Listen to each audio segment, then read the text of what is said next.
आहे. आपले doctors of 2K18 ज्या क्षणाची तुम्ही सर्वजण आतुरतेने वाट बघत होता, तो क्षण फायनली आलेला आहे. Beloved batch of 2K18.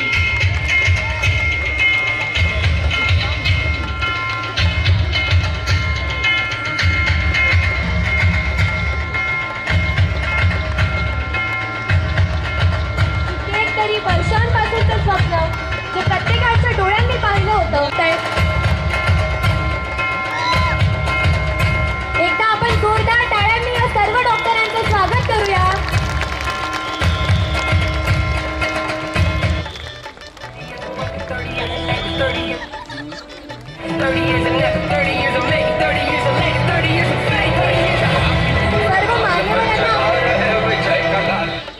सर्व मान्यवरांना आम्ही विनंती करतो की प्लीज तुम्ही मंचासमोर बसून घ्या. अगदी थोड्याच वेळात आपण आपल्या कार्यक्रमाला सुरुवात करणार आहोत. तसेच all the doctors of 2K18 पहिल्या 4 रांगा तुमच्याचसाठी आहेत. प्लीज तुम्ही सुद्धा बसून घ्या अशी आमची नम्र विनंती.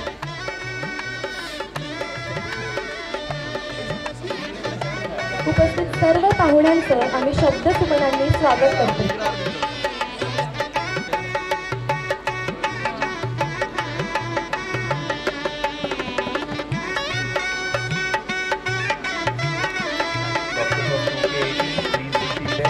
सर्व पालक वर्ग तुम्ही सुद्धा प्लीज बसून घ्या.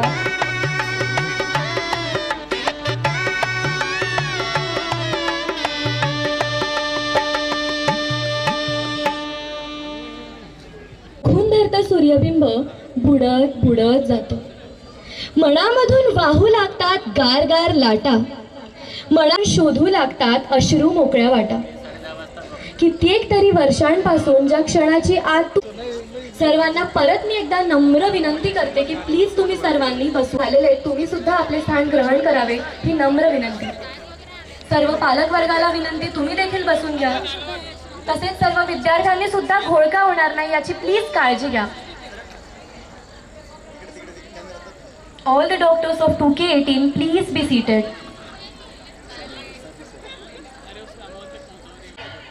ज्ञान रसिकांना विनम्र अभिवादन करून स्वारती ग्रामीण शासकीय वैद्यकीय महाविद्यालय व रुग्णालय अंबाजोगाई सविनय व सहर्ष सादर. नंतर तुमच्या हातात लेखणी आणि पाटी गिरवायचा ज्ञानाचे धडे अहोरात. तुमच्या हातात आईचा टिफिन द्रौपदीच्या अखंड थाळीसारखा कधीही न संपणारा आणि आईला सुद्धा व्हायचा ना परमान. मुलं म्हणजे आई वडिलांच्या स्वप्नांचं इक्विटी फंड. मुलं म्हणजे आई वडिलांच्या स्वप्नांचा ड्रीम प्रोजेक्ट. आई आपल्या बाळाला पिता है तो बाजार के हर खिलौने अपने हैं. माँ है तो पूरी अपनी हर मन्नत है. माँ है तो घर में ही तो जन्नत है. म्हणून आजचा हा कार्यक्रम फक्त विद्यार्थ्यांचा किंवा डॉक्टरांचा नाही तर सर्व पालकांच्या गुणगौरवाचा कार्यक्रम आहे. तर एकदा जोरदार टाळ्या होऊन जाऊ द्या इथल्या पालक वर्गासाठी. एकदंत गणपती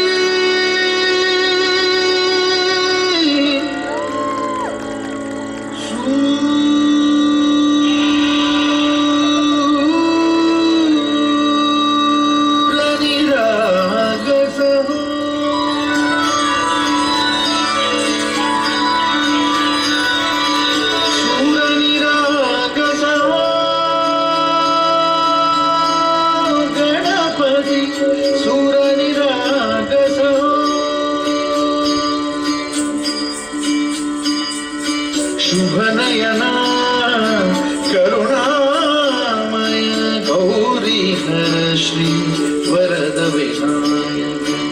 शुभनयना करुणामय गौरी हर श्री वरद विनायक. ओंकार गणपती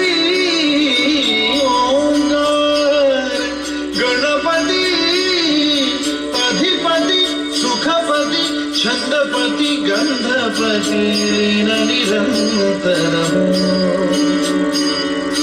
लीन निरंतर हो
सर्वांनी बसून घ्या. दिव्या दिव्या दान दे.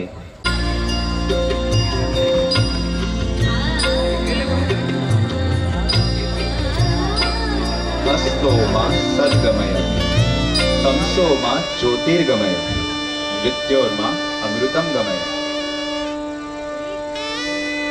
Lead me from illusion to the truth, from darkness to the light, and from death to immortality.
ब्रह्मजन्मास आले तेच म्हणजे आपले प्रमुख अतिथी पद्मश्री डॉक्टर तात्याराव लहाणे सर.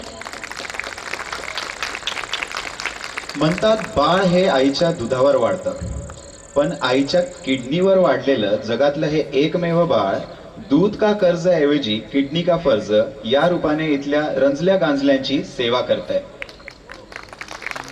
म्हणतात ना, हरवले आभाळ ज्यांचे होत यांचा सोबती, सापडेना वाट ज्यांना होत यांचा सारथी. आणि ते झालेच सारथी कित्येक तरी गरजूंचे, कित्येक तरी निराधारांचे, कित्येक तरी अनाथांचे. असे आपले दुसरे प्रमुख अतिथी अर्थात डॉक्टर अश्विनी कुमार तुपकरी सर. अगदी नावातच प्रकाश, त्याप्रमाणेच सर्वांना प्रकाशमान करणारे डॉक्टर प्रकाश चव्हाण सर. तसेच कित्येक हृदयांना जगण्याची नवी उमेद देणारे डॉक्टर दीपक कटारे सर. तसेच आपले अधिष्ठाता डॉक्टर धपाटे sir, doctor Bagate sir, HOD department of pathology. आम्ही सर्वांचं शब्द सुमनांनी स्वागत करतो. आता मी डॉक्टर आशुतोष यादव सरांना विनंती करते की त्यांनी सर्व पाहुण्यांचा परिचय द्यावा. उपस्थित सर्वांना शुभ सायंकाळ. आज स्वामी रामानंद तीर्थ ग्रामीण शासकीय वैद्यकीय महाविद्यालय व रुग्णालयाच्या 44व्या पदवीदान समारंभासाठी आपण सर्वजण इथे जमलो आहोत. उपस्थित सर्वांचं एकदा जोरात टाळ्या वाजून स्वागत करा.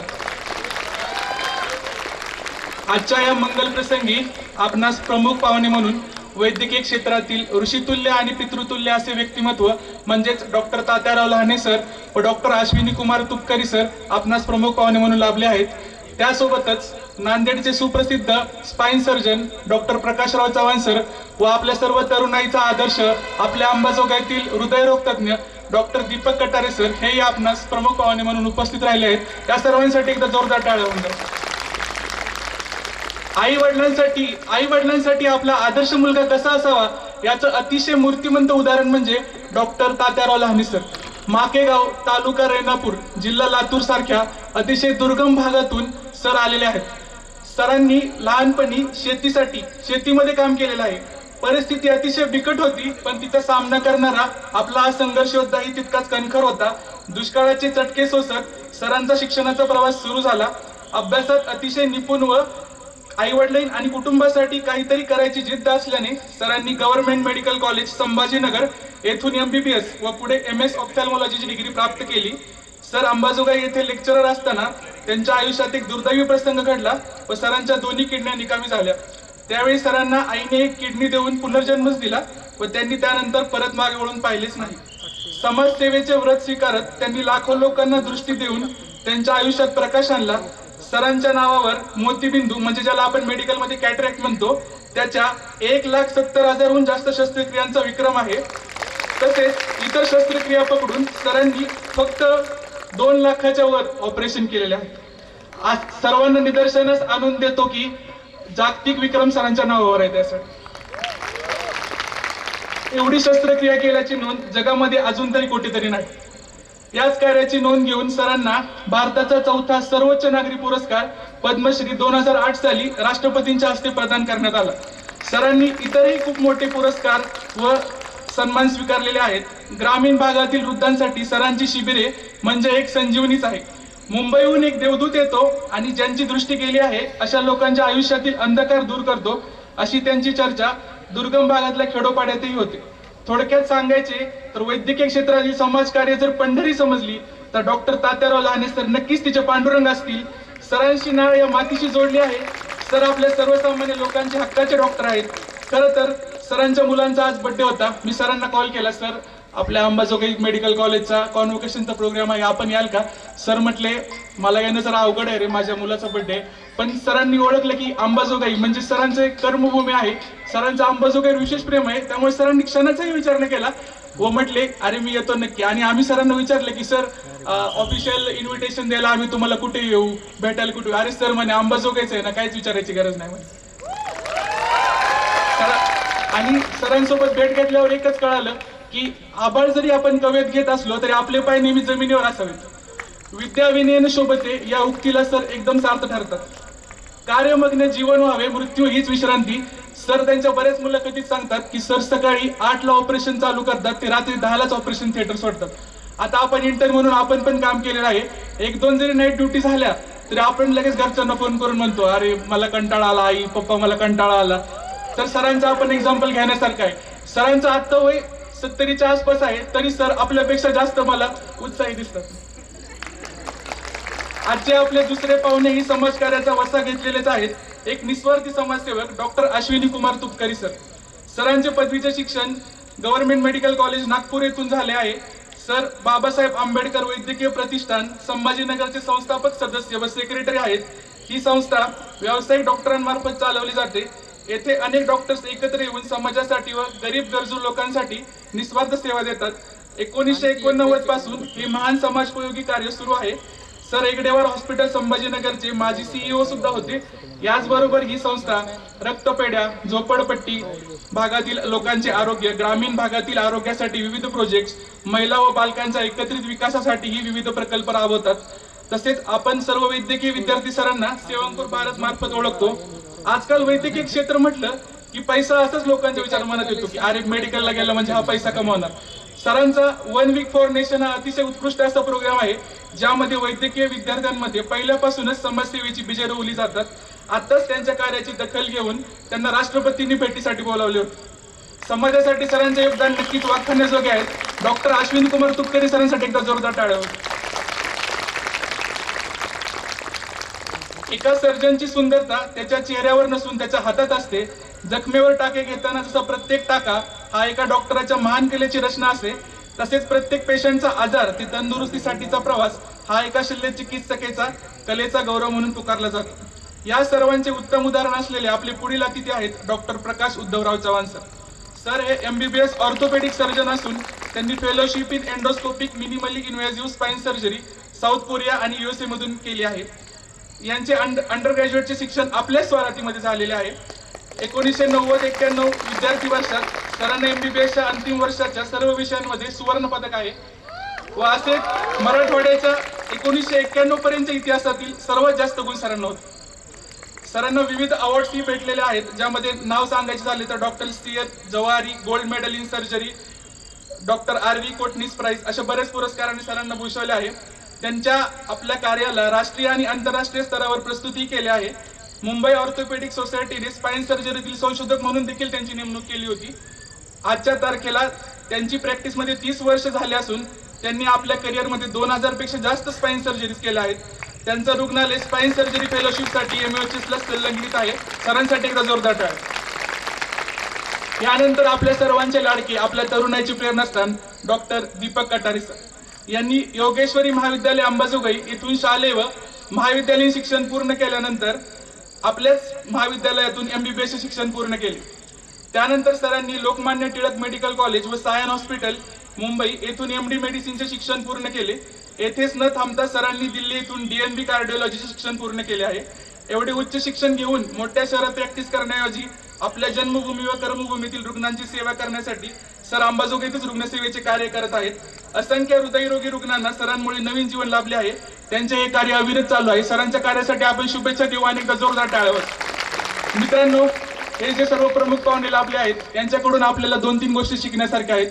एक म्हणजे मेडिकल फील्ड मधलं शिक्षण कधीच थांबत नाही आणि दुसरं म्हणजे कार्यमग्न आपल्याला राहता आलं पाहिजे. किती जरी परिस्थिती कठीण असली तरी संघर्ष निवडता आला पाहिजे व आपल्या आई वडिलांचं व आपल्या कुटुंबासाठी आणि आपल्या समाजासाठी नक्कीच समाजोपयोगी कार्य आपल्या हातून व्हावं ही विनंती करतो आणि इथे थांबतो. हिंदू संस्कृतीचे वैशिष्ट्यच. तात्यासाहेब म्हणजे धडपडणं, तात्यासाहेब म्हणजे पडून उठणं, तात्यासाहेब म्हणजे सकारात्मकतेचा ध्यास, तात्यासाहेब म्हणजे प्रचंड आत्मविश्वास.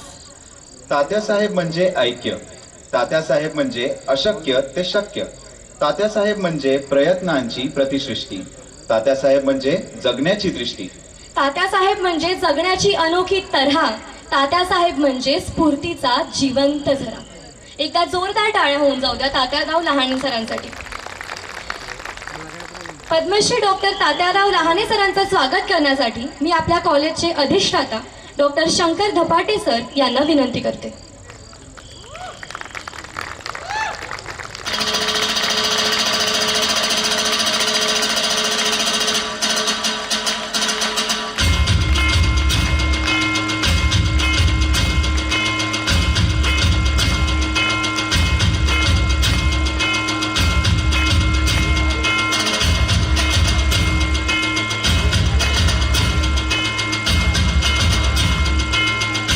असे डॉक्टर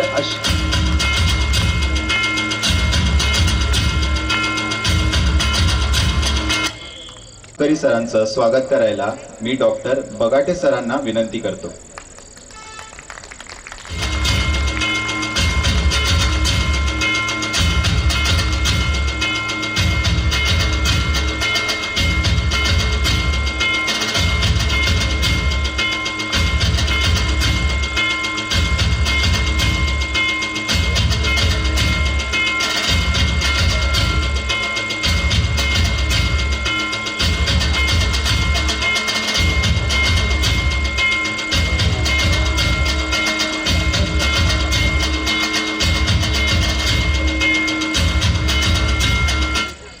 डॉक्टर प्रकाश चव्हाण सर यांचं स्वागत करण्यासाठी मी डॉक्टर अश्विनी कुमार तुपकरी सरांना विनंती करते.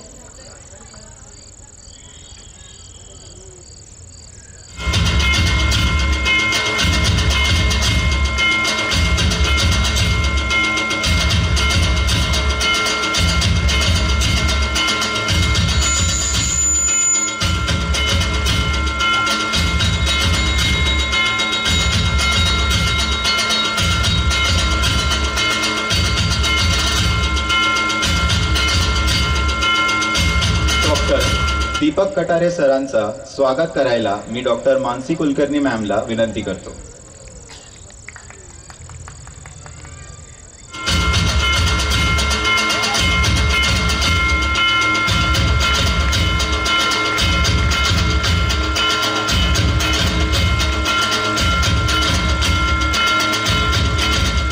धन्यवाद मॅम.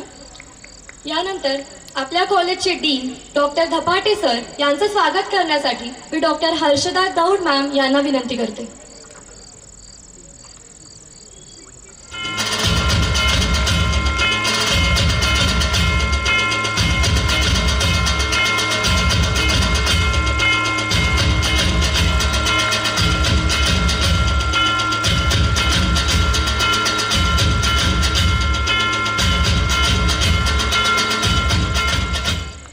असेच डॉक्टर बगाटे सरांचं स्वागत करायला मी डॉक्टर सागर मुळी सरांना विनंती करतो.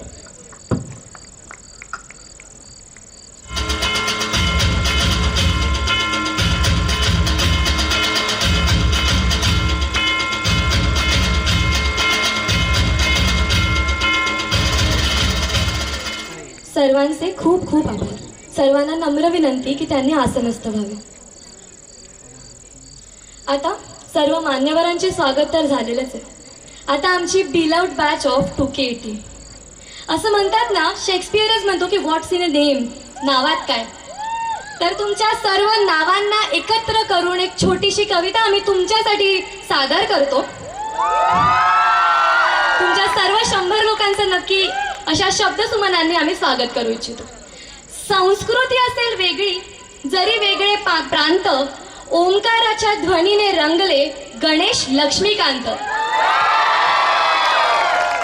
श्रद्धा आणि सबुरी नांदते इथे 10ही दिशा, आदित्याच्या तेजस्विनीने तेजल झाली निशा.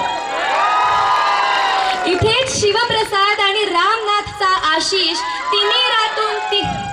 इथेच शिवप्रसाद आणि रामनाथचा आशिष तिमिरातून तितिक्षणे दिली ऐश्वर्याची कशिश. शुभम अशा या सृष्टीवर ईश्वराचा हात, रवीच्या कुलदीपाची झाली रम्य पहाट. इथेच जणू रेखा, काजल, अनुष्का सारख्या नटी, अजय अतुलच्या जोडीने मधुर गेली इथली प्रीती. मानसी सदैव नूर आणि आनंदी आसमंत, हर्षदेच्या वैष्णवाने नटला शशिकांत. सर्व धर्म समभावही आहे, सर्व धर्म समभावही आहे. इथेच शीलू, इम्रान आणि शॉन, विजयाचा सतीशही इथे, आणि इथेच सिकंदर सारखा डॉन.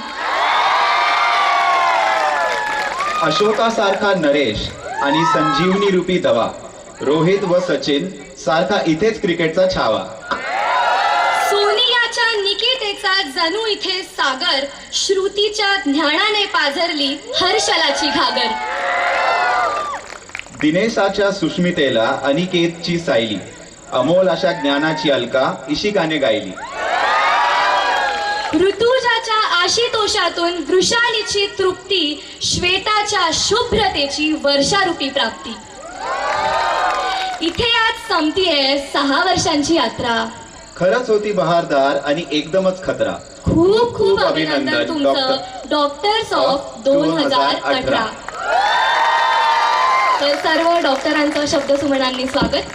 आता आजचे प्रमुख अतिथी पद्मश्री डॉक्टर तात्याराव लहाणे सरांना मी विनंती करते की त्यांनी आपल्याला मार्गदर्शन करावं.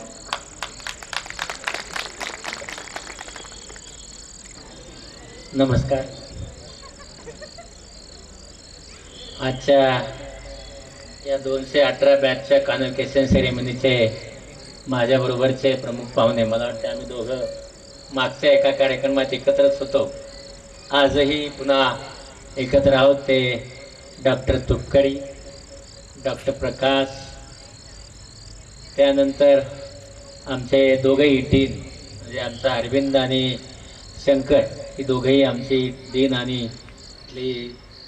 आणि आमचा कटारे जो आता कार्डिओलॉजिस्ट आहे आणि म्हणजे आंबेजोगाईत येऊन काम करतो. मी नेहमी सांगत असतो की खेडेगावात येऊन काम करा. आणि त्याच्यानंतर आताच ज्यांच्या नावाची एक सुरेख कविता वाचली ते सर्व 98-2018चे पास झालेले माझे विद्यार्थी आणि त्यांचे मागे बसलेले ज्यांना आज अभिमान आहे की त्यांचे मुलं डॉक्टर झाले आहेत. मी तुमचा सर्वांचा पहिल्यांदा मनापासून अभिनंदन करतो की तुम्ही खूप चांगलं काम केलं आणि तुमच्याबरोबर जे मागे आईवडील बसले आहेत त्यांचं मोठं अभिनंदन करतो. कारण त्यांची जी इच्छा होती जेव्हा तुम्ही जन्मलात तेव्हाची इच्छा आज ती पूर्ण झाली आहे, म्हणून त्यांचंही मनापासून अभिनंदन करतो. तसं आशुतोषने जसा आमचा आता परिचय करून दिला तसंच त्यांनी मला जेव्हा सांगितलं की तुम्ही आमच्या कार्यक्रमाला या, 15 तारखेला सुमितचा वाढदिवस असतो, मी त्यांना सांगितलं जरा शक्य नाही आणि पुन्हा थोड्या वेळाने सांगितलं ठीक आहे. कारण अंबाजोगाईला जायचंय, अंबाजोगाईचे विद्यार्थी त्यांचं कॉन्व्होकेशन आहे आणि नाही म्हणणं हे योग्य होणार नाही आणि म्हणून मी त्यांना सांगितलं मी नक्की येतो अंबाजोगाईला. आणि मग मी रात्रीच आज अंबाजोगाईला आलो. त्याचं कारण तुम्हाला सांगतो, कारण अंबाजोगाई ही माझी सासरवाडी आहे, इथं माझं सासऱ्याचं घर आहे आणि ते आणखी महत्त्वाचे याच्यासाठी आहे की जेव्हा मला कुणीच मुलगी देत नव्हतं,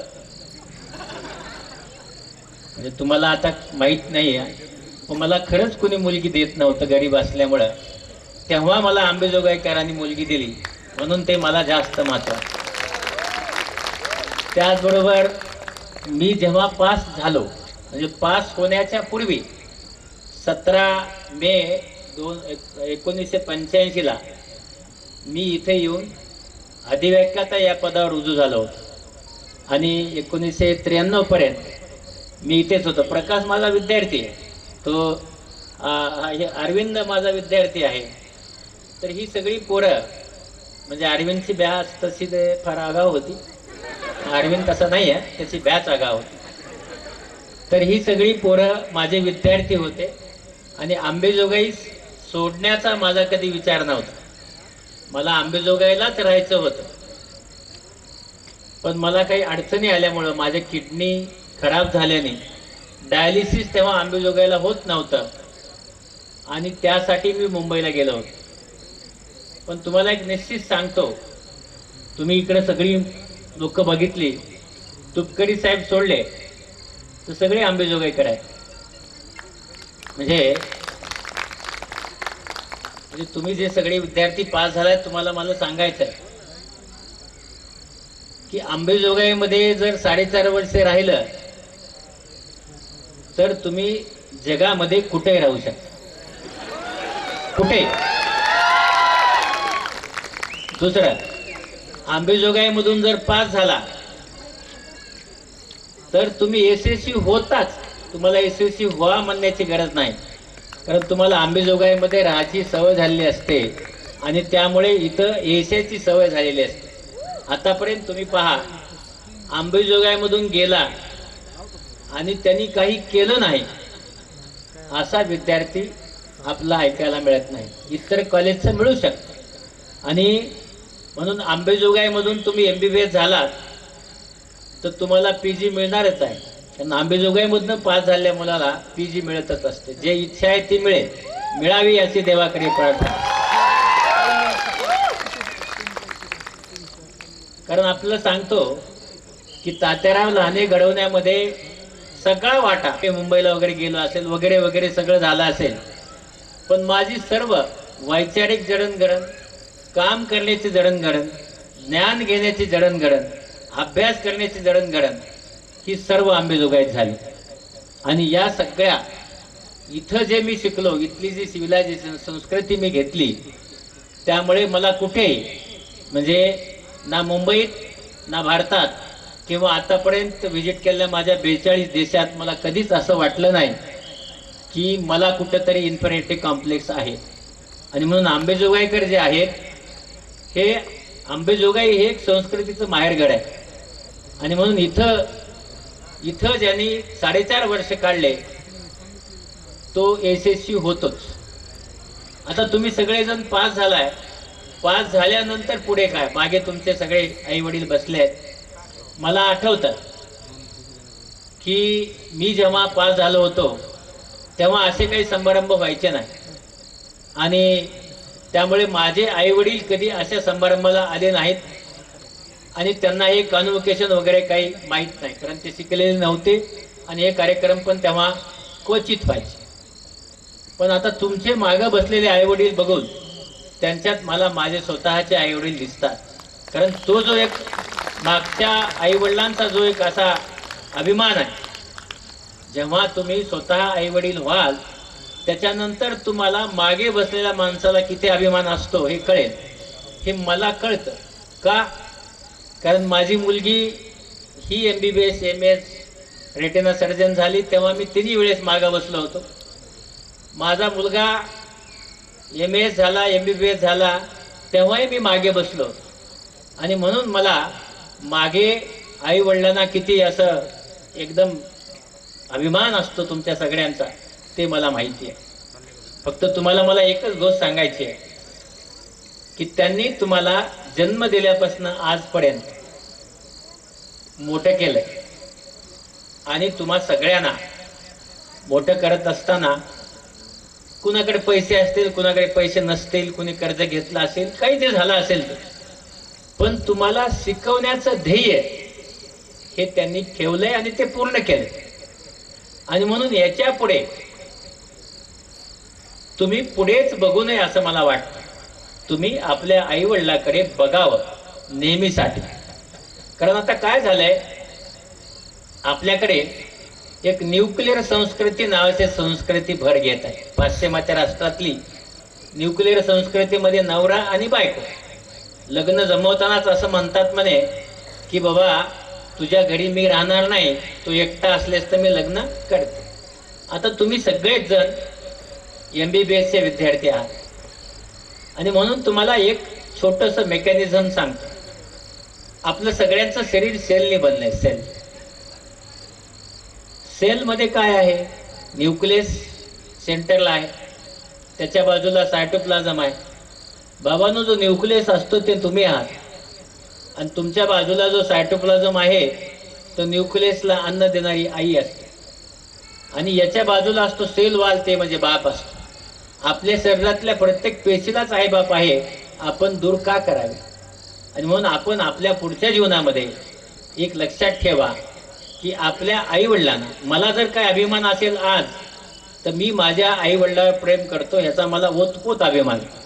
आणि मी जेव्हा जेव्हा मला असं वाटतं की आज मला काही प्रॉब्लेम आहे, काही आहे, तर मी पंढरपूरला न जाता माझ्या आईला आणि वडिलांना भेटायला येतो.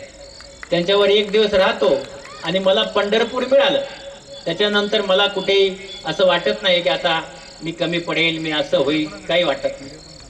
आणि म्हणून आपले जे आई वडील आहेत यांच्यावर तुम्ही प्रेम करावं.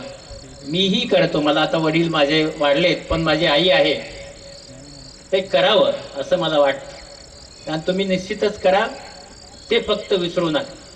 पुढच्या आयुष्यात जात असताना, कारण हा कॉन्व्होकेशनचा सेरेमनी आहे, तुम्ही सगळेजण MBBS झालाय, सर्वांना अपेक्षा असू शकते. आता मागे जे आई वडील बसलेत त्यांना अपेक्षा असू शकते की आता माझ्या मुलाने नोकरी करावी, पैसे कमवावे, किंवा लवकर पैसे कमवावे. कारण आता बघतो आपण बाहेर IT ची माणसं किंवा CEO झालेली लोक, IAS IPS झालेली लोक लवकर पैसे कमवायला लागतात.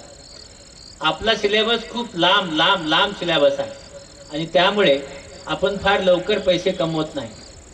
आणि म्हणून पुढे जात असताना PG करायची आहे तुम्हाला. आता काय झालंय की याच्यापूर्वी MBBS झाल्यानंतर, प्रॅक्टिस केल्यानंतर मनुष्य समाधानी असायचं.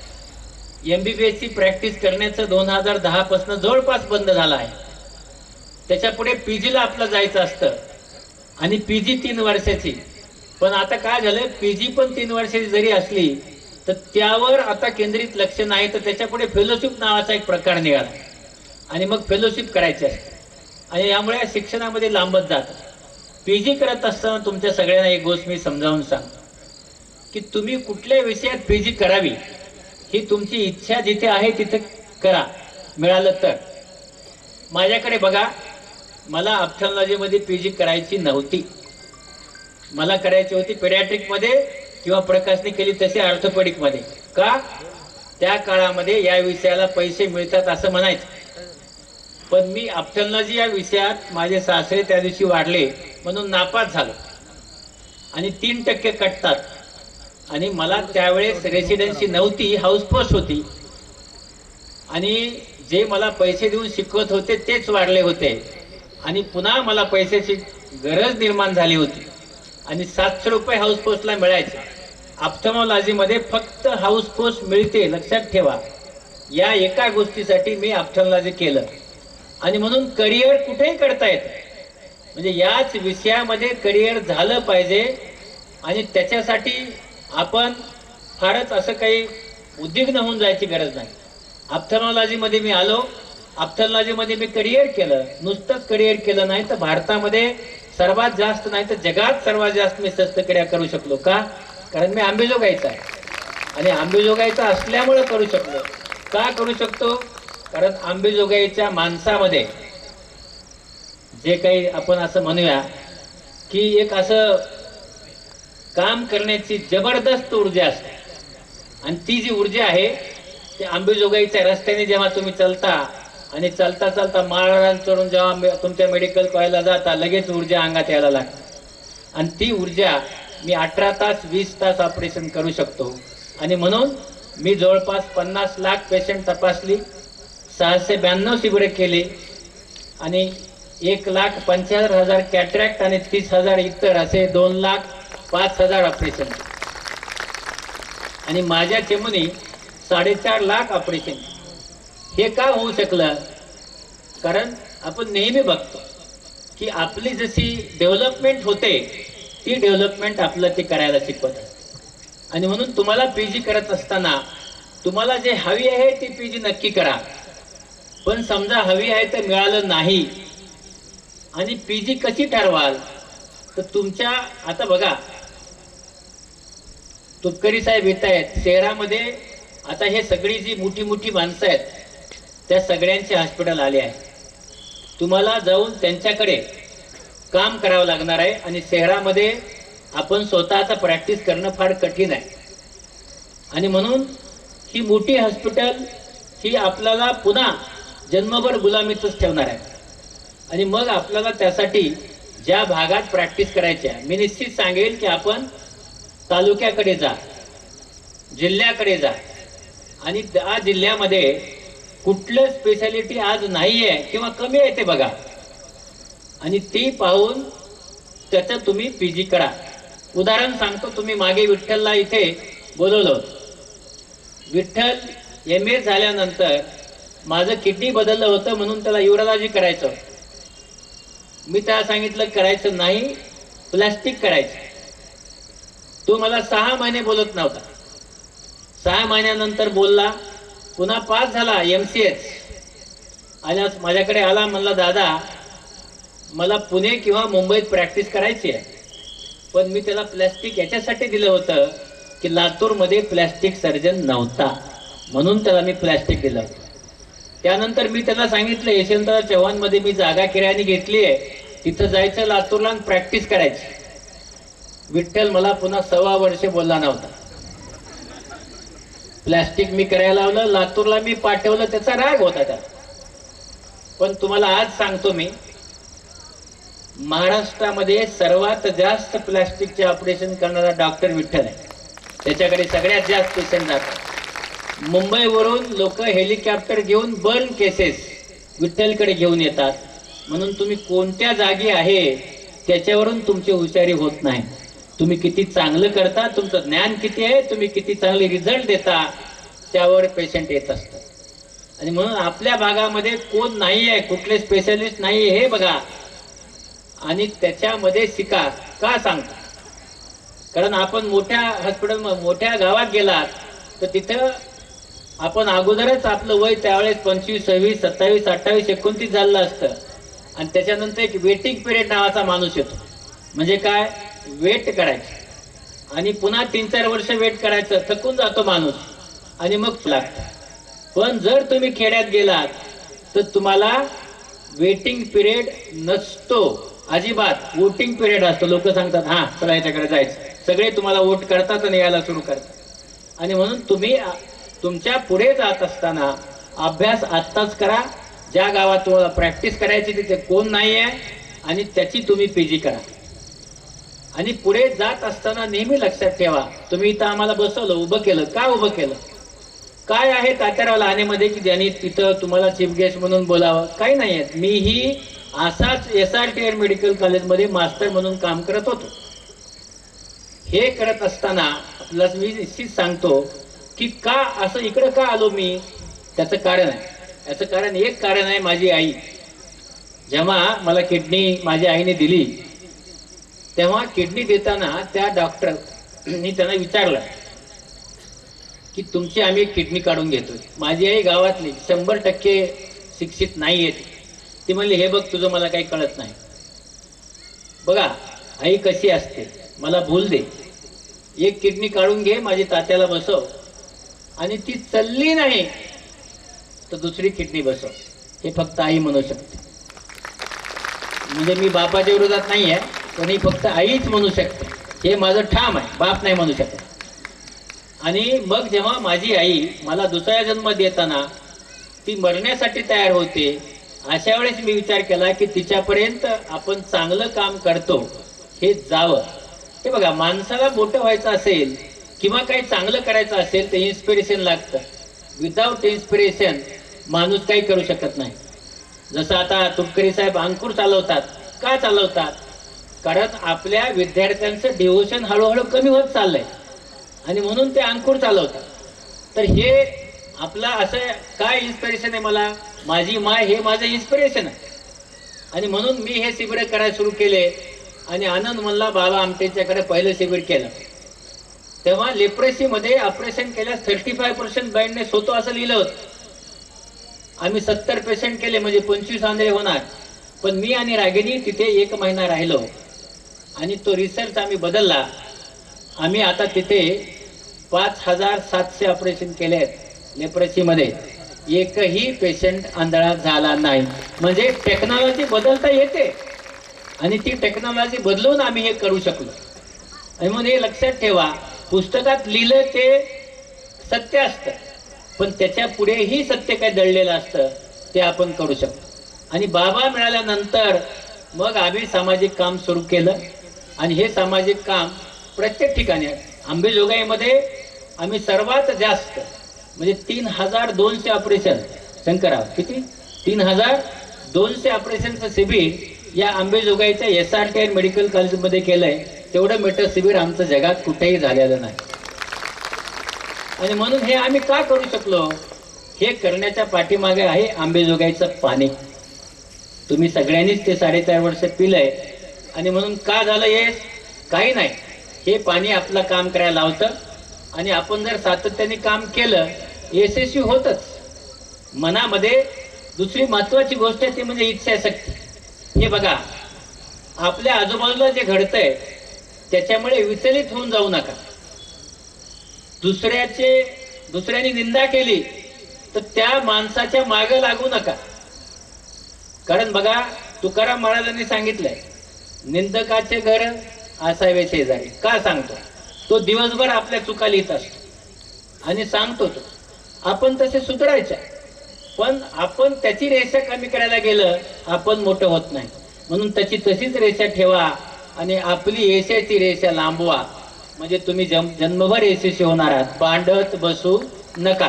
जे काही काम आहे ते काम करत राहा. आणि महत्वाची गोष्ट आहे, हे बघा, दुसऱ्यांनी सांगून काहीच होत नाही. तुमच्या स्वतःच्या मनातली ऊर्जा, तिचं नाव आहे इच्छाशक्ती. तुमच्या स्वतःच्या मनातली ऊर्जा, तिचं नाव आहे इच्छाशक्ती. ती इच्छाशक्ती असेल तरच तुम्ही करू शकता. आता इच्छाशक्ती काय आहे तुम्हाला सांगतो. मी बारामतीच्या जवळ एक शिबिर करत होतो. शिबिरासाठी जवळपास 250 पेशंट ऍडमिट केले होते आणि डॉक्टर रागिनीला 105 ताप आला. आम्ही दोघं ऑपरेशन करणार होतो. तिला आम्ही मुंबईला पाठवलं. 2 डॉक्टर बोलवले, एक सोलापूरचा बोलवला, एक बारामतीचा बोलवला, सगळे बोलवले. पण त्यांची तेवढी इच्छाशक्ती, ऊर्जा कमी पडते. आणि दोघांनी मिळून काहीतरी एक 45, 50, 60 ऑपरेशन केले. 155 पेशंट शिल्लक राहिले, कारण रागिनी काही 30 ऑपरेशन करून गेले. आता बघा, माणसाचं सातत्य आणि ऊर्जा, इच्छाशक्ती काय काम करते. हे 155 ऑपरेशन सकाळी मी सुरू केले ते 8 वाजता. सकाळी दुसऱ्या दिवशी सकाळी पहाटे 5:30 वाजता मी एकट्याने 155 ऑपरेशन केले. काय केले? त्याचं कारण आहे, त्या पेशंटवर माझं प्रेम होतं. लक्षात ठेवा, तुमचं जर पेशंटवर प्रेम असेल तर ते पेशंट परत पाठवायचे नाही. हा जो तुमची इच्छाशक्ती आहे त्याने हे तुम्ही करू शकता. आणि म्हणून हार्ड वर्कला काही पर्याय नाही बाबा, तुम्हाला हार्ड वर्क करावंच लागतं. आणि हे केलं म्हणजे माझं अंग दुखायला लागलं, माझा पाय दुखायला लागला, माझा हात दुखायला लागला, डोकं, मला सांगा डोकं दुखतं काय आहे डोक्यात? 1 इंच जाडाचं तिथं हाड आहे, त्याच्यामध्ये मेंदू आहे.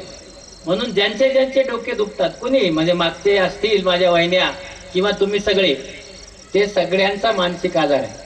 जोपर्यंत डोक्यामध्ये मेंदूमध्ये एखादा मोठा ट्यूमर होत नाही, तर ट्यूमर नसेल तर सगळ्यांचा मानसिक आजार आहे. डोकं दुखायला लागतं. आणि बऱ्याच जणांचं इथं दुखतं मागे, तिथं तर काहीच नसतं, काहीच नसतं हो, काहीच नसतं. आणि म्हणून ज्याचं डोकं दुखतं तो त्याचंही डोकं दुखवतो, कुटुंबाचंही डोकं दुखवतो, बायकोचंही डोकं दुखवतो, जन्मभर डोकं दुखतं. त्याच्यामुळं डोक्याला दुखवण्यासाठी वापरू नका, डोक्याला यशासाठी वापरा, पुढे जाण्यासाठी वापरा, इच्छाशक्तीसाठी वापरा. आणि ते जर तुम्ही वापरलं, आपण आपला किती मेंदू वापरतो माहित आहे आयुष्यात? 2%. किती? 2%. 98% मेंदू आपण वापरतच नाही, तो दुखायला सोडतो. तर तसं न करता त्याला वापरा आणि तुम्ही सगळे यशस्वी व्हा. लक्षात ठेवा, तुम्ही जर हार्ड वर्क केलं, सातत्य असेल, इच्छाशक्ती असेल, यश हमखास येतच. 692 शिबिर, 192 ऑपरेशनचे शिबिर, 1,20,000 ऑपरेशन कॅम्प मध्ये जाऊन करायचे. सकाळी सुरू करायचं 6ला, संध्याकाळी 12ला बंद करायचं. काय माहित आहे त्या पेशंटला? काहीच नाही. ते मुंबईचा डॉक्टर आलता, त्याने केलं. काय नाव आहे त्याचं? माहित नाही. 1-2 दिवस नाही, 39 वर्षे मी जाऊन शिबिर करतो, त्या पेशंटला दाताराव लाने माहित नाही. का करतो? कारण त्या पेशंटला दिसावं. हे बघा, आपली काहीतरी म्हणजे अशी इच्छाशक्ती पाहिजे, आपलं ध्येय पाहिजे. काय ध्येय आहे? मी जेव्हा हे शिबिर सुरू केले बाबांनो, तेव्हा महाराष्ट्रामध्ये दोन्ही डोळ्यांनी अंध लोकांची संख्या 2 लाख होती. 2 लाख दोन्ही डोळ्यांनी अंध. आणि हे दोन्ही डोळ्यांनी अंध राहू नये म्हणून मी शिबिर सुरू केले 99ला. आणि मी पहिलं काही काम केलं असेल तर हे 2 लाख लोकांचे ऑपरेशन्स बाहेर जाऊन किंवा त्यांना आपल्या इन्स्टिट्यूटमध्ये आणून करून घेतले आणि सगळ्या तालुक्या जिल्ह्यात करायला लावले. तर त्यावेळेस मी अध्यक्ष उपाध्यक्ष होतो या समितीचा. मला असं सांगायचं की आपली जी इच्छा आहे, आपल्या सगळ्यांच्यासाठी पेशंट हा देव आहे. आणि तो जर देव आपण मानला तर देव निश्चित आपला ब्लेसिंग देतच असतो. आणि म्हणून आपण आपल्या कामामध्ये टंगळ मंगळ नावाची गोष्ट नसते, कारण आपण माणसाच्या आयुष्याशी खेळत असतो. आणि म्हणून आपण तसं जर केलं तर यश हमखास येतच. लक्षात ठेवा. आणि म्हणून तुम्हाला जर काही पुढे करायचं असेल तर पहिल्यांदा निवडा विषय, कुठला विषय पाहिजे. दुसऱ्यांदा ते विषय घेण्यासाठी अभ्यास करा, पण डोक्याला ताप करून घेऊ नका. दुसरा विषय मिळाला तरी तिथं तुम्ही यशस्वी होऊ शकता. आणि त्यानंतर सातत्य ठेवा. आणि जिथं तुम्हाला बसायचंय प्रॅक्टिसमध्ये, तिथं 5 मिनिटं आधी जा, 5 मिनिटं अगोदर जा, बसा, पुस्तक वाचा, पण पेशंट आल्यास जायची संस्कृती निर्माण करू नका. आपण जाऊन बसा, पेशंटची वाट बघा, देवाची वाट बघितल्यासारखी, आणि तुमची प्रॅक्टिस चालतेच. मी जेव्हा आता सुरू केली 65व्या वर्षी प्रॅक्टिस सुरू केली मी, 65. मला सगळ्यांनी सांगितलं प्रॅक्टिस सुरू केल्यानंतर जे मध्ये जसे पेशंट येतात तसे येणार नाही, सुरू करू नका. माझे जवळचे मित्रांनी मला एके दिवशी बोलवून घेऊन सांगितलं प्रॅक्टिस चालत नसते सर. बँकेत गेलो, त्या बँकेला मी दरवर्षी 150 कोटीचा व्यवसाय देत होतो, ते बँकेला 6 कोटी मागितले. जेव्हा मी बिनपदार होतो तेव्हा मला ते सांगायचे एवढा टक्का घ्या, तेवढा टक्का घ्या. म्हणलं मी टक्क्याचा डॉक्टर नाही. आणि जेव्हा मी पैसे मागितले तेव्हा त्यांनी मला 48 लाख दिले. 6 कोटी दिले नाही. आता 2 वर्ष झाली मला. आता तीच बँक मला 25 कोटी रुपये द्यायला तयार आहे. का? सातत्य. बाबांनो, एक गोष्ट लक्षात ठेवा, तुमचं जर सातत्य असेल, हार्डवर्क असेल, तर यश मिळतंच. आणि ते यश तुम्हाला नक्की मिळेल. तुला निश्चित सांगतो की तुम्ही अशा कॉलेजचे आहात की पुढे तुम्हाला यश मिळणार, हे मी तुम्हाला आज सांगतो. पण तुमच्या सगळ्यांना या गोष्टी आयुष्यात पुढे पाळाव्या लागतील आणि त्याच्यासाठी तसं हार्डवर्क करावं लागेल. आता तुम्ही मला इथे जेव्हा बघताय, जेव्हा पद्मश्री मिळालं, त्याच्यानंतर मी आंबेजोगाईचं, तुम्हाला माहिती आहे, माझ्यामध्ये ठासून आंबेजोगाई भरलेली. तर मला लोक भाषण करायला बोलवायचे. मी काय म्हटलं, मी झालो आता डोळ्याचा डॉक्टर, मला काय येणार आहे, कशाला बोलवता. तेव्हा जे गावाकडचं आहे, घाटी म्हणतात त्याला मुंबई, ह्याला काय येतंय मला सांगा. आपण स्वतः मेहनत करायची, पद्मश्री व्हायचं आणि त्यांच्या कुठल्या तरी एका भाषणाला जायचं, ते आपली एका मिनिटात लायकी काढतात. मी म्हणा हा ठीक आहे, मी येत जाईल. आणि म्हणून मी, कारण मी काय भाषण करत नाही, विठ्ठल भाषण करतो, तो माझी सुधारित आवृत्ती आहे. मग मी त्या भाषणाला गेलो. वसंत व्याख्यानमालेमध्ये भाषण होतं. भाषण करून टाकलं मी सगळं 30 मिनिटं. तुम्हाला माहिती आहे, इथं पहिल्यांदा उभं राहिलं एक कंटर होत हालत आहे. आणि एक आजी उठली तिथली असेल, ती मला म्हटली, नेहमीसाठी डोळे चांगले कसे ठेवावे, चिठ्ठी पाठवली. मला सांगा, मी विज्ञानाचा माणूस आहे, पण तुम्हाला सांगतो, विज्ञान लोकांना आवडत नाही. तिला मी सांगितलं, आई, डोळ्यामध्ये अश्रू येतात, त्याच्यामुळं आपल्या डोळ्याला अन्न मिळत असतं, काहीही करायची गरज नाही. ती म्हटली, मला वाटलं पद्मश्री झालास, तुला काही येत असेल. आता मला सांगा, त्याच्यात काय चूक आहे हो? मी त्यांना सांगितलं की अश्रू येतात, काय चूक आहे, विज्ञान नाही चालत. मग मी म्हणलं, हा आई, तुम्ही असं करा, सकाळ संध्याकाळ थंड पाण्याने डोळे धुवा. ती म्हणले, हा आता कसा मानला. मग हे दुसऱ्या दिवशी नवाकाळ पेपरने छापलं, पद्मश्री झालं, एक भाषण केलं, छापलं. थंड पाण्याने डोळे धुवायत, पद्मश्री तात्याराव लहाने, त्याचा नंबर फलाना फलाना. मी पण पेपराचं कटिंग काढलं. अरे मला सांगा, पेपरात पहिल्या पानावर बातम्या खुश होतो का नाही माणूस? खुश झालो, बातमी कटिंग करून लावली. 2-3 दिवस खुशच होतो. पुन्हा फोन यायला सुरू झाले, तुम्ही तात्याराव लहाने का? म्हणलं हो. ते थंड पाणी सांगितलं तुम्ही? म्हणलं हो सांगितलं. ते म्हणले, ते पाणी फ्रीजरमध्ये ठेवायचं का खाली ठेवायचं? पुन्हा फोन यायचा, त्याचं तापमान किती ठेवायचं? म्हणलं गडबड झाली. पुन्हा एक दादरला भाषण होतं, तिथं गेलो. म्हणलं बाबा, ते तिथं वसंत व्याख्यान भाषण चुकलंय. खालचे लगेच मारले, तर आम्ही थंड पाणी धुतो डोळे. म्हणलं नाही, बदला, मुंबईच्या नळाच्या पाण्याने डोळे धुवा. म्हणजे माझं भाषण जे चुकलं होतं ते नीट केलं. तसं झाल्यानंतर 4-5 दिवस काही झालं नाही, पुन्हा फोन यायला सुरू झाले. ते म्हणले, तुम्ही मुंबईच्या नळाचं पाणी का? म्हणलं हो. म्हणजे ते डॉक्टर मारायचं बंद केलं ते म्हणले, ते पाणी सप्पा मारायचं का हळूहळू मारायचं? म्हणलं कसंही मारा. पुन्हा फोन यायचा, डोळे उघडून मारायचं का डोळे बंद करून मारायचं? म्हणजे आपण जेव्हा बोलतो तेव्हा हजारो प्रश्न निर्माण होतात. आणि म्हणून इथं आलं की बोलत असताना प्रश्न निर्माण करू नका. तर तुमच्या सगळ्यांना मी पुन्हा एकदा सांगतो, मला आता 9ला जात असल्यामुळं मी थोडंसं भाषण माझं थांबवणार आहे. मला आणखी खूप काही बोलायचं होतं, पण तुम्हाला एक निश्चित सांगतो की बाबांनो, आपल्या आई वडिलांचा प्रेम करा. जेव्हा भेटतील तेव्हा त्यांच्या पायावर डोकं ठेवा. कारण ते तुम्ही ठेवलं, तुमच्या 2 गोष्टी शिकता तुम्ही. एक तर तुम्ही स्वतः मधला जो अहंकार आहे तो बाजूला काढता आणि आपल्या आईवडिलाला रिस्पेक्ट देता. तेवढं एक करा. आणि मी मागे बसलेल्या सगळ्यांना विनंती करतो की आपली पोरं पास झाली, त्यांच्यासाठी एकदा जोरात टाळ्या वाजवा. थँक्यू.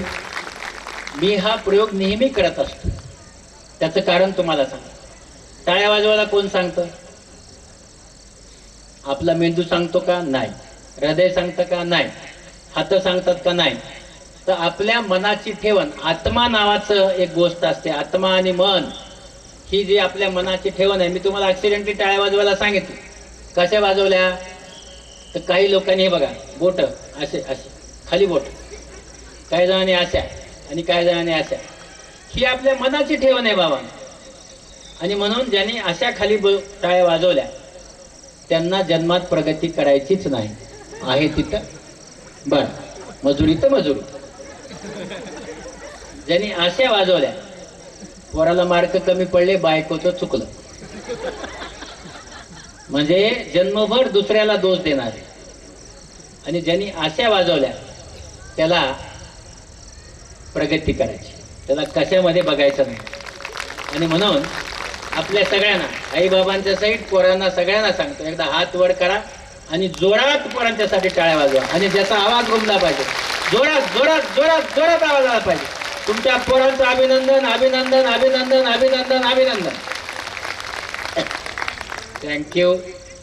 तर आता दुसरी गोष्ट अशी आहे की ज्या ज्या शिक्षकांनी ह्या पोरांना शिकवलं, आणि इथल्या कॉलेजचे डीन, SRTR मेडिकल कॉलेज, ज्याच्यात हे पोरं प्राऊड झाले असते, छाती फुगली का नाही सगळं, आहे का नाही? अच्छा, हात मागं जाऊ देऊ नका, पण छाती फुगायला काय हरकत. त्यांच्यासाठी अशाच एकदा आवाज येईल असा हात वर करून जोरात टाळ्या वाजवल्या, जोरात जोरात टाळ्या वाजवल्या. Wow wow. आणि तुम्हाला माहिती आहे की डॉक्टर एक असा माणूस असतो जो काही काम करतो ते निस्वार्थ असतो. आपण याच्यात पाहिलं, कोविडमध्ये ऑक्सिजन नसायचा, आपण अशी टाळी वाजवली की आपल्या छातीवरचं दडपण निघून जातं. 10-20% ऑक्सिजन हवेमध्ये आहे, तो दुप्पट वेगाने आत जातो. सकाळपासून आपल्या शरीरात कार्बन डायऑक्साईड लपलेला असतो, त्याला बाहेर काढतो. आणि असं म्हणतात, ऑक्सिजन जर मिळाला तर त्या पेशीचं वय वाढतं. आणि म्हणून योगाच्या विज्ञानाप्रमाणे जर आपण अशा टाळ्या 1 मिनिट वाजवली तर 1 दिवसाने आयुष्य वाढतं. आता तुम्हाला मी 2 वेळा टाळ्या वाजवायला लावल्या का नाही, म्हणजे तुमचं 2 दिवसांनी आयुष्य पण मी वाढवलं आहे. पोरांसाठी आलात तर 3ऱ्या दिवसाने वाढवून घ्या. जय हिंद, जय महाराष्ट्र. अभिनंदन. मार्गदर्शनासाठी खूप खूप धन्यवाद सर. आता मी डॉक्टर तुपकरे सरांना विनंती करतो की त्यांनी आपले मार्गदर्शन करावे. सर्वप्रथम ज्या आयोजकांनी मला इथे बोलावलं त्यांचं मी अभिनंदन करतो. 2018 बॅचचे सगळे विद्यार्थी आणि त्यांचे पालक, त्यांचं सुद्धा मी मनापासून अभिनंदन करतो. स्वतःला मी भाग्यवान समजतो. मला आत्तापर्यंत हे माहिती नव्हतं की आंबेजोगाईचं पाणी पिलं तर मनुष्य यशस्वी होतो. आज या निमित्ताने थोडं का होईना आंबेजोगाईचं पाणी पिण्याचं सद्भाग्य मला लाभलं. इथून पुढे तरी आयुष्य यशस्वी होण्याचा काही मार्ग प्रशस्त झाला असं मी समजतो. आंबेजोगाईच्या कॉलेजचं नाव स्वामी रामानंद तीर्थ ग्रामीण आरोग्य महाविद्यालय असं आहे. या नावामध्येच एक श्रेष्ठ अशी परंपरा आहे. स्वामी रामानंद तीर्थ हे नाव तर नंतर आलं. पहिलं नाव त्यांचं व्यंकटेश भगवानराव खेडगीकर असं होतं. या व्यक्तीच्या नावाने त्यांनी ज्यावेळेला दीक्षा घेतली, मूळ राहणारे तसे हैदराबाद तेलंगणा प्रांताचे ते, आणि त्यांना स्वामी रामांनी दीक्षा दिली. त्यानंतर ते संन्यासी झाले. संन्यासाचं प्रतीक म्हणजे काय आहे? कोणाला संन्यासी म्हणतात? ज्याचं मी पण विसरलाय त्याला. जो स्वतःचं मी पण विसरलाय, मी नावाची गोष्ट त्याच्यामध्ये राहिली नाही, असा अहंकार विरहित व्यक्तीला संन्यासी असं म्हणतात. बाकी सगळं जगातलं सोडून देणं सोपं आहे. संन्यासी झालं म्हणजे आपल्याला असं वाटतं की त्याने भगवे कपडे घातले, घरदार सोडलं, संसार केला नाही, नोकरी केली नाही, तरी पण माणसाचं मी पण जातं असा अनुभव नाही आहे. ज्याचं मी पण गेलं तो व्यक्ती संन्यासी. तर अशी एक श्रेष्ठ परंपरा इथे लाभली आहे. त्यांचं वैशिष्ट्य राहिलं आहे स्वामी रामानंद तीर्थांचं की त्यांची इच्छा होती की ग्रामीण भागामध्ये शिक्षणाचं काम व्हायला पाहिजे. याच्यासाठी ते फार आग्रही होते. हैदराबादच्या मुक्ती संग्रामामध्ये 111 दिवस कारावास सहन केलेला आहे आणि त्या लढ्यामध्ये ते सहभागी झालेले आहेत. इथे श्री योगेश्वरी शिक्षण संस्थेची त्यांनी स्थापना केली. त्यांचे जे भाऊ होते ते भाऊ ही संस्था चालवत आणि नांदेडला सुद्धा नांदेड एज्युकेशन सोसायटीची स्थापना स्वामी रामानंद तीर्थांनी केली. राष्ट्रीय शाळा काढली. शिक्षण हा त्यांचा अत्यंत जवळकीचा विषय होता. ते तसे लोकसभेचे पार्लमेंटचे MP राहिले. 1952 ते 57 असा कालखंड आणि 57 ते 62 संभाजीनगर आणि अन्य कालखंडामध्ये ते गुलबर्गा येथून निवडून आलेले. असं एक ग्रामीण भागाविषयी आस्था असलेल्यांचं नाव या महाविद्यालयाला दिलेलं आहे. शाळेमध्ये आपण विद्यालय असं म्हणतो. ज्या कुठल्या शाळेत शिकलो त्या शाळेला आपण विद्यालय म्हणतो. आपल्या देशामध्ये विद्या आणि अविद्या असे 2 प्रकार आहेत. ज्याला आपण सायन्स शिकतो, फिजिक्स, केमिस्ट्री, बायोलॉजी, त्याला अविद्या असं म्हटलं आहे. विद्यालयामध्ये 2 शब्द आहेत, विद्या आणि आलय. आलय म्हणजे घर आणि विद्या म्हणजे जिथे ज्या व्यक्तीला 5 गोष्टीचा बोध होतो त्याला विद्यालय म्हणतात. आणि महाविद्यालय म्हणजे याही पेक्षा वरचा जिथे व्यक्तीचा विकास होतो त्याला महाविद्यालय असं म्हणतात. त्या स्वामी रामानंद तीर्थ ग्रामीण वैद्यकीय महाविद्यालयाचे तुम्ही विद्यार्थी आहात. कुठल्या गोष्टीचा बोध होतो? ज्याला आपण विद्या प्राप्त केली असं म्हणतो त्याला पहिल्या गोष्टीचा बोध होतो म्हणजे मी म्हणजे कोण आहे. दुसरी गोष्ट, मी इथे कुठून आलो, मी इथे का आलो, what is the purpose of my life.